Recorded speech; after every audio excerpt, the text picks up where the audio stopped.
Baik, bismillahirrahmanirrahim. Assalamualaikum warahmatullahi wabarakatuh.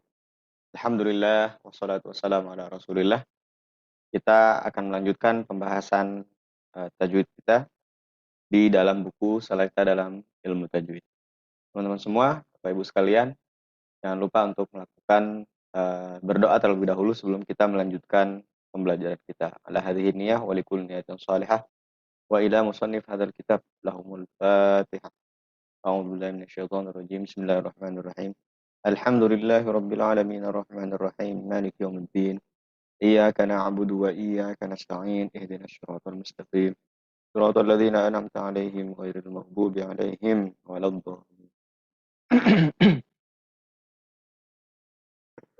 Baik teman-teman semua, mohon maaf agak batuk sedikit.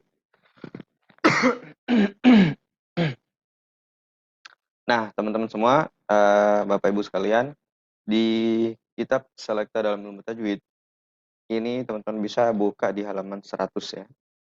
Silakan sambil dipelajari. Namun dalam kesempatan kali ini saya sudah menyiapkan mind mapping ya untuk memudahkan kita belajar. Uh, akan saya share pada teman-teman semua. Oh ya, pembahasan kita pada kesempatan kali ini adalah mengenai tentang hukum nun, sukun, dan tanwin. Nah, saya yakin teman-teman semua ini bukan kali pertama Anda semua belajar mengenai nun, sukun, dan tanwin. Alhamdulillah itu kabar gembira buat kita semua. Akan tetapi izinkan saya untuk kembali share mengenai materi ini kepada teman-teman semua untuk kemudian kita semua mengulang-ulang materi tersebut ya. Nah, sekurang-kurangnya ada 6 pembahasan nih yang akan kita bahas pada kesempatan video kali ini. Yang pertama mengenai rumus penting tentang nun sukun dan tanwin. Apa dan bagaimana nun sukun dan tanwin itu? Seperti ini kurang lebih rumus sederhananya. Jadi, kalau ada nun sukun dan tanwin bertemu dengan huruf hijaiyah yang 28 mulai dari alif sampai akhir daripada huruf hijaiyah keseluruhan, maka akan menghasilkan 4 hukum. Nah, 4 hukum itu apa saja? Yang pertama idhar, yang kedua idgham, yang ketiga iklab atau bisa dibalik, yang ketiga ikhfa atau yang keempat iklab atau terserah, ini bukan hierarki sebuah susunan wajib, bukan ya. Nah, idgham memiliki 2 bagian, yaitu bi gunnah dan bila gunnah. Kalau bi gunnah menggunakan dengung, kalau bila gunnah itu tanpa dengung. Untuk lebih detail kita bahas ya. Apa itu izhar? Kita mulai dari yang pertama. Secara bahasa izhar itu artinya jelas. Maksudnya jelas seperti apa? Maksudnya membaca atau mengucapkan nun, sukun atau tanwin juga huruf setelahnya dengan jelas tanpa ada dengung sedikit pun. Nah, ini perlu diperhatikan teman-teman semua. Jadi gini, kalau saya ngajar nih atau kita sharing pada teman-teman, ditanya izhar itu apa? Jelas. Nah, setelah itu kan muncul pertanyaan baru, yang jelas itu apanya itu? Yang jelas adalah, yang dibaca jelas adalah, yang dimaksud jelas di sini adalah bacaan daripada nun sukun tersebut juga atau tanwin yang ada pada contoh-contoh atau kalimat-kalimat dan huruf berikutnya. Jadi dua-duanya sama-sama jelas. Suara nun sukun jelas, huruf berikutnya jelas. Suara tanwin jelas, huruf berikutnya juga jelas. Kita coba lihat contoh ya. Di kitab Selekta atau di referensi-referensi lain juga pasti banyak contoh-contoh dan banyak juga keterangan-keterangan yang saling melengkapi. Misalnya seperti contoh ini. Contoh yang pertama nih misalnya ya, contoh yang nun sukun. Yan'auna. Yan'auna. Ada nun sukun, kemudian diikuti atau bertemu dengan huruf hamzah. Di mana hamzah ini merupakan bagian daripada huruf dari izhar tersebut. Apa saja sih memang huruf izhar itu? Ya ini, hamzah, ha, kha, ain, ghain. Jadi jika nun sukun atau tanwin bertemu dengan salah satu huruf yang 6 ini, maka akan dibaca izhar atau jelas. Min, hum, suara nun sukun itu jelas, suara ha juga jelas. An, anta, tanhituna fasayunqiduna. Jangan dibaca, misalnya dibaca samar misalnya, jangan repot nantinya ya cara bacanya. Ini contoh yang nun sukun. Berikutnya contoh yang tanwin. Raghadan haitsu syai'un alimun. Teman-teman bisa mengikuti. Zaujan ghairuh alimun khabir. Itulah pembahasan mengenai izhar. Saya kira nggak ada masalah ya mengenai izhar nih. Insya Allah mudah semua. Tinggal saran saya, teman-teman semua, Bapak Ibu sekalian, menghafal nih huruf izhar ini. Hamzah, ha, kha, ain, ghin. Tujuannya apa?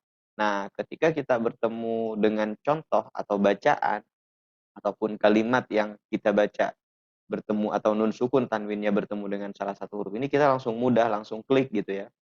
Rawadan haitsu, tanwin fathah ketemu dengan ha.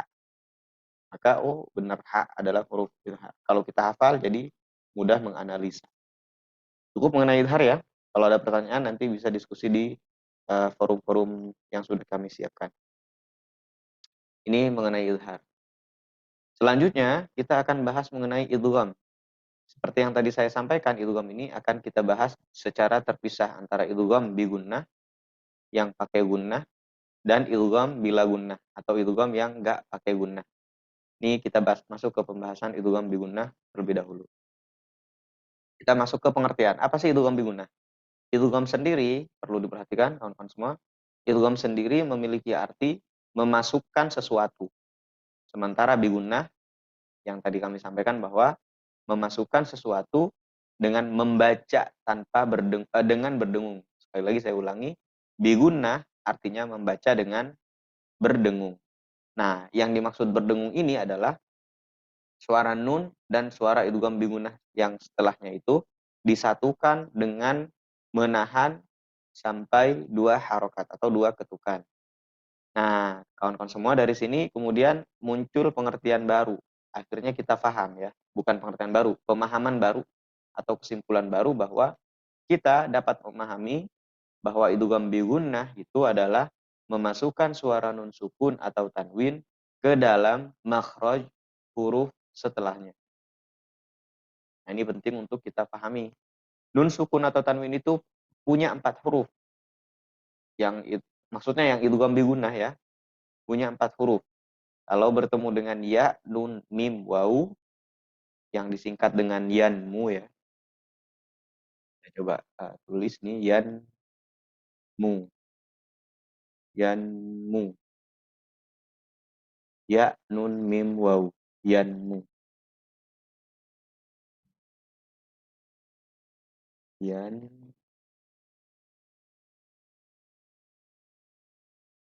ya.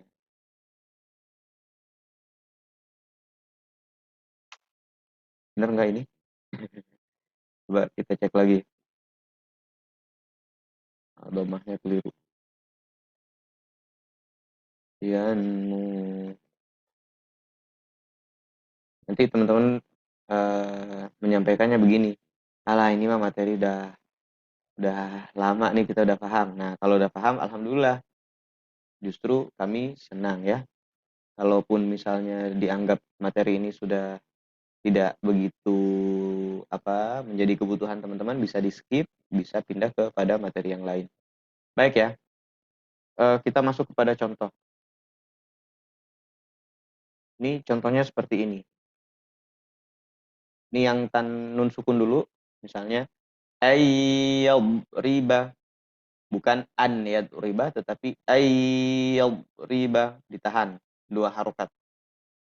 Mimma malakat min waliyin min ni'matin, ini salah harokatnya. Contoh yang tanwin, misalnya ada contoh masalan yudillu, masuknya atau memasukkan suara tanwin kepada suara ya dengan menahan 2 harokat.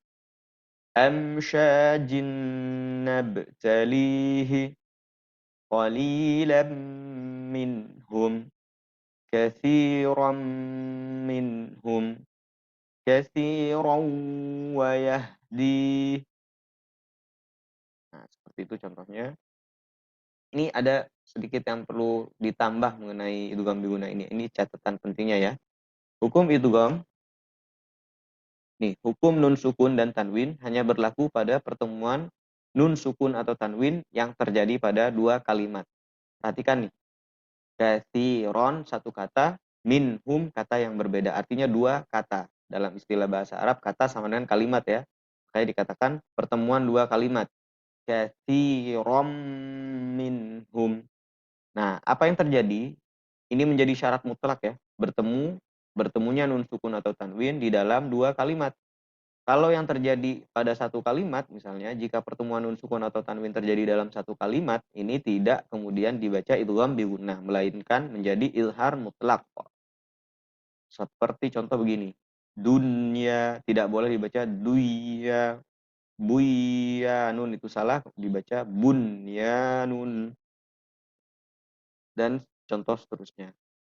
Apa itu konsekuensinya? Tidak boleh dibaca seperti ini. Duya, buyanun gitu ya. Siwanun nggak boleh. Harus dijelaskan suara nunnya. Nah, ini mengenai idgham bi gunnah. Mungkin ada yang belum paham nanti ditanya di grup ya. Saya nggak pakai mouse jadinya agak lambat teman-teman bacanya. Nah, idgham bi gunnah itu ini saya simpulkan bahwa cara bacanya tanpa ada suara nun atau tanwin sedikit pun. Oke, teman-teman, selamat praktek mengenai idgham bi gunnah. Tadi berarti sudah ada dua hukum nun sukun dan tanwin yang sudah kita pelajari. Kita naik ke berikutnya, ada yang namanya idgham bila gunnah. Nah, ini sama pengertiannya dengan idgham bi gunnah, hanya saja ini bagian yang ini tidak pakai dengung. Idgham artinya memasukkan, sementara bila gunnah artinya tanpa berdengung. Apa yang dimaksud? Oh, ini mesti ada yang direvisi nih ya. Ini salah nih hurufnya nih. Nih sebentar, kita masuk ke pengertian dulu. Idgham bi gunnah kemudian berarti memasukkan suara nun sukun atau tanwin ke dalam makhraj huruf setelahnya. Hurufnya lam dan ro ya, bukan ya nun mim waw. Ya nun mim waw bagian daripada idgham bi gunnah. Dan menahannya hanya satu ketukan saja, seperti membaca huruf bertasydid. Tidak boleh ditahan sampai dua harokat. Nah, bayangkan teman-teman baca huruf yang bertasydid ya. Ini saya ganti dulu hurufnya, yakni lam dan ro. Lam dan ro.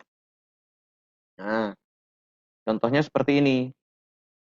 Wa allaysa lil insan. Ini contoh yang ini teman-teman. Wa allaysa lil insan. Tulisannya ada wa an laisa. Ada nun sukun kemudian diikuti huruf lam. Bertemu dengan lam. Di mana lam ini adalah bagian daripada huruf idgham bila gunnah. Maka cara membacanya adalah memasukkan suara nun atau menghilangkan seluruhnya menjadi suara lam seutuhnya. Maka berubah atau cara bacanya menjadi wa allaysa lil insan. Suara nun sama sekali tidak ada. Bedanya apa dengan idgham bi gunnah? Kalau idgham bi gunnah kan ditahan dua harokat sebagai tanda bahwa dia dengung. Contoh yang tanwin. Hudan lil muttaqina, contohnya ada tanwin bertemu dengan lam. Kemudian dibaca hudal lil muttaqina.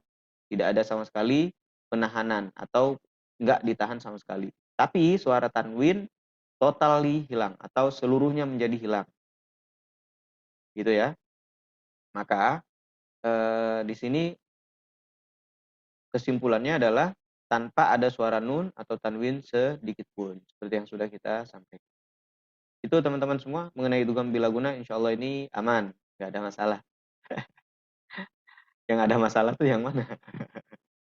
Nah, ini teman-teman semua. Saya pribadi, iklab ini punya pertanyaan begini. Awalnya ya, apakah iklab itu suaranya ditahan seperti kita menahan idgham bi gunnah? Kita jawab nanti di sini. Teman-teman semua, kita masuk ke pengertian dulu mengenai iklab. Iklab artinya membalik suara nun menjadi mim. Nah, ini iklab kalau secara bahasa sebetulnya membalik. Nah, dalam pengertian tajwid, terbaliknya atau membaliknya suara nun ke dalam suara mim, gitu ya. Hurufnya cuma ada satu. Kenapa ditukar kepada mim? Karena nanti ketika kita baca min ba'di, rasa-rasanya kalau dari dzok atau huruf ya nggak masuk gitu ya. Selain dari memang itu ketentuan tajwidnya, maka kita harus memahami cara bacanya. Nun sama sekali tidak ada, dibalikkan suara nun ini kepada suara mim. Menjadi sami'un basir. Ya, jawabannya ditahan 2 harokat. Sekali lagi, cara membaca iklab ditahan 2 harokat. Persis seperti kita baca tanwin ketemu mim. Sami'un basir. Tapi kan ini iklab Ustaz. Ya betul, iklab. Cara bacanya seperti itu. Nah, itu yang terjadi ke dalam diri saya ya saat saya bertanya-tanya, ini kan bukan idgham bigunnah, kenapa harus ditahan gitu. Emang kalau idgham bigunnah kalau kita dengungkan kenapa? Asalkan kita sudah ngerti nih ya, iklab cara bacanya juga menahan 2 harokat. Maaf teman-teman, saya agak serak dan agak sedikit batuk. Kita mau masuk ke ikhfa hakiki. Dalam pengertian-pengertian lain atau referensi lain, kadang-kadang kita nggak ketemu nama atau nggak sama, nggak ada tambahan hakikinya. Tahu nih hakiki ikut-ikut ini. Ikhfa hakiki maksudnya sama persis seperti ikhfa yang sudah teman-teman pahami. Ayo kita bahas sedikit-sedikit ya. Ikhfa pengertiannya adalah kalau kita artikan secara bahasa kurang lebih samar kali ya yang familiar dengan kita ya. Secara tajwid pengertiannya adalah ikhfa yakni melafalkan huruf antara ilhar dan idgham dengan panjang menahan juga 2 harokat. Huruf-hurufnya apa? Huruf-hurufnya ada 15. Nun sukun dan tanwin. Jika bertemu dengan salah satu yang 15 ini, shad, dal, ta, kaf, jim, shin, qaf, sin, dal, to, zai, fa, ta, dhad, dha. Ini seluruhnya 15. Maka menghasilkan hukum ikhfa atau bacaan samar. Kalau kita simpulkan, huruf ikhfa itu akan menjadi bait syair seperti ini. Ini teman-teman, mudah-mudahan bisa dihafal dan membantu teman-teman menghafal huruf ikhfa. Shif ذاتنا كم جاد شخص قد سما ضم طيبا زد في تقى ضع ظالما.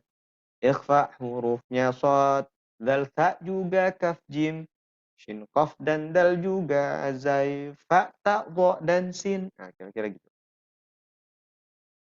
Gimana? Mudah nggak? Atau pakai lagu lain misalnya. Sif datana kam jadasa syung. Saya ulangi, mohon maaf.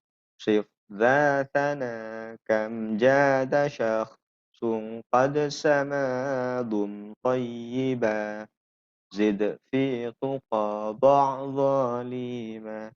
Ikhfa hurufnya shad dal ta juga kaf jim, shin, qaf, dan dal juga zai, fa, ta, dha, dan sin. Nah, silakan dihafalkan.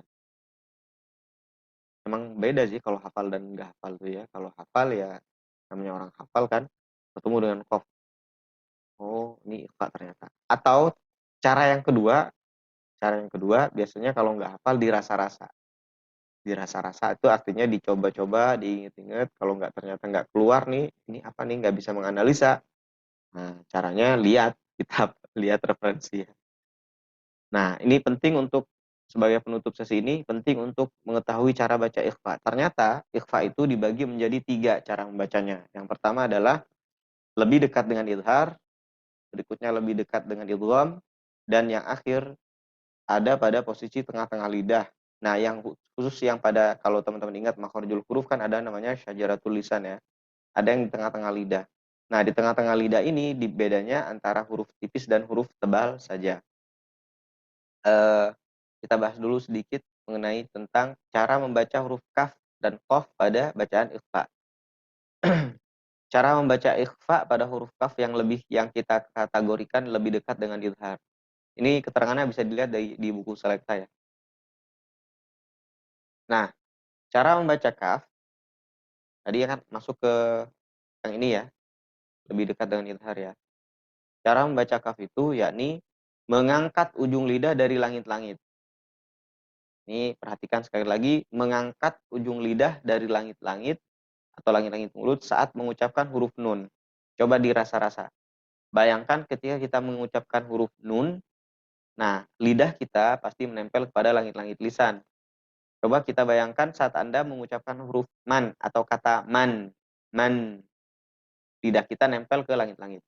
Ujung lidah kita pasti menempel ke langit-langit. Nah, ini sementara Anda mengucapkan huruf kaf pada bacaan maka, nah itu lidah kita tidak nempel ke langit-langit, artinya diangkat dari langit-langit, dilepaskan. Dan nun samarnya ditahan 2 harokat, sehingga muncul suara nun yang samar. Lalu posisi bibir tersenyum karena kaf termasuk huruf yang tipis. Jadi bacanya seperti ini. Misalnya ada contoh yang kita baca contoh makana, bibir kita tersenyum, makana. Kenapa tersenyum? Karena kaf bagian daripada huruf tipis. Baca qaf, cara bacanya sama dengan yang atas, lidah kita diangkat dari langit-langit, nggak nempel ke langit-langit, dan tetapi bedanya kalau qaf ini karena huruf tebal, maka dia lebih dekat kepada apa namanya, lebih dekat dengan ikhar, akan tetapi dengan menebalkan dengung, karena qaf bagian dari huruf tebal. Bedanya yang ini kita mesem atau tersenyum, yang ini mulut kita bahasa Betawinya monyong, bahasa Indonesia yang agak kasar tuh ya. Monyong atau mencucu.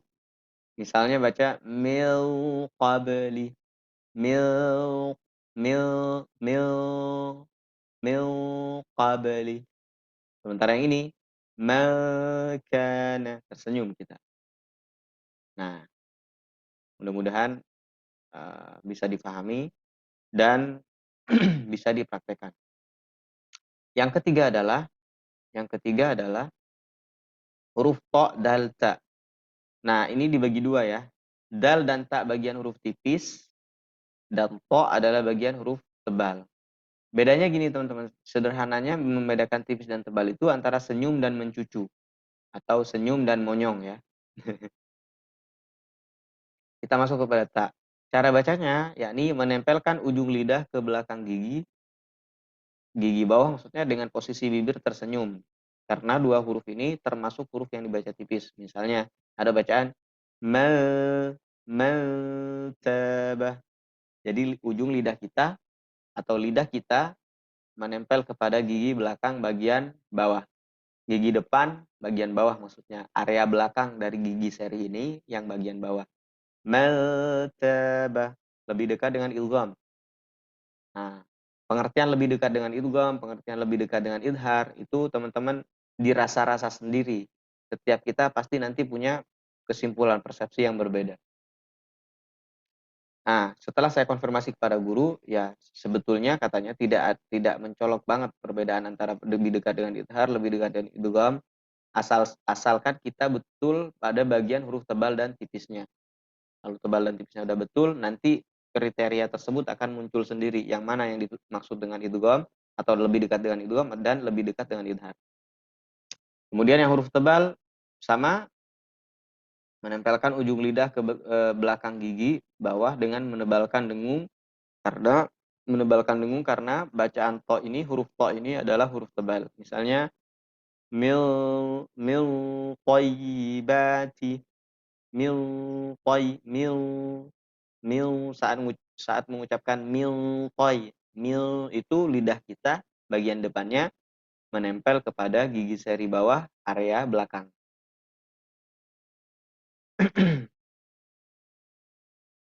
Bagian ikhfa yang kriteria ketiga yakni bagian yang ada di syajaratul lisan atau posisi lidah tengah.